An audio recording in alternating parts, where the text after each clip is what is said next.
अरे का ए सखी का हो सखी? अरे का ससुरे गईलू का चली अइलू हो? अरे एकदम जिंदगी नरक हो गल वहाँ जाए के बात। कैसन हो सखी? अरे मारा एकदम बतावा तो खोल के। एक दिन पी के अइले शराब, अरे माथा कई दहलन खराब। एक दिन पी के अइले शराब, अरे माथा कई दहलन खराब। हम खींच के मार देली थरियाना।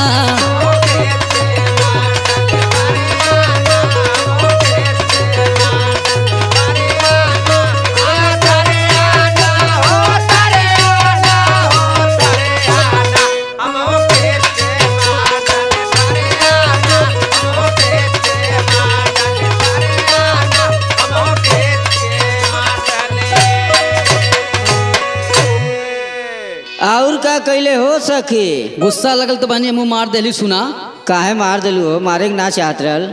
अरे उनके कितना हम समझाई, हाँ उनके तनिको ना बुझाई।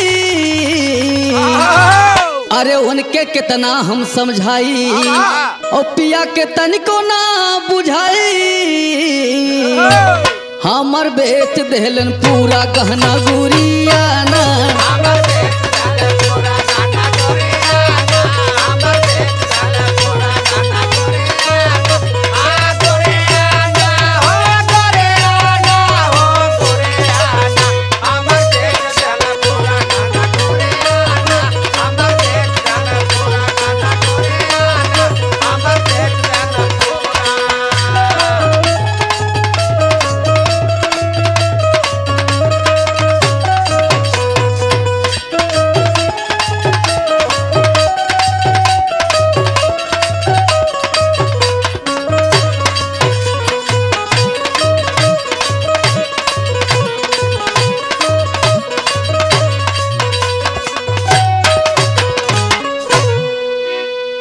यहू कुल काम करलन का हो सखी?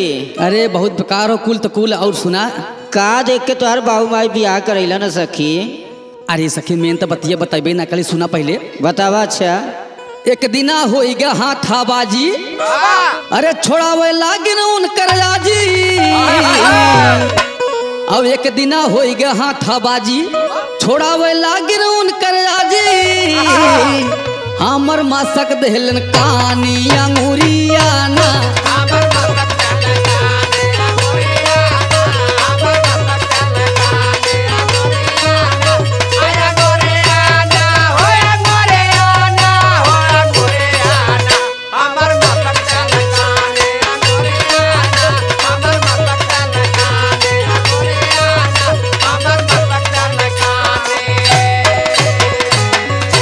अरे तो अपने भैया बाबू से ना कहलू सखी? अरे एकदम हथवा देखत मसक दिले जना तोड़लेस नहीं। हाँ तो हमहू का कहली सुना। बोला। अनुष्का कहली आदत सुधारा, आ गुड्डू लहरी ऐसन कर बना दोबारा। अनुष्का कहली आदत सुधारा, गुड्डू लहरी ऐसन कर बना दोबारा।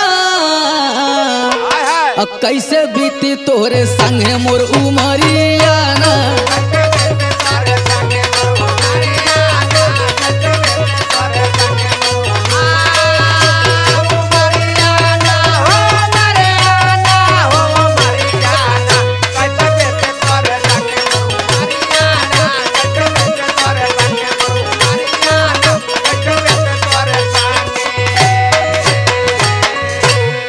जय जय सखी, तू चला के हमार भैया उन्होंने के साथे चल चला। हटा तू ना।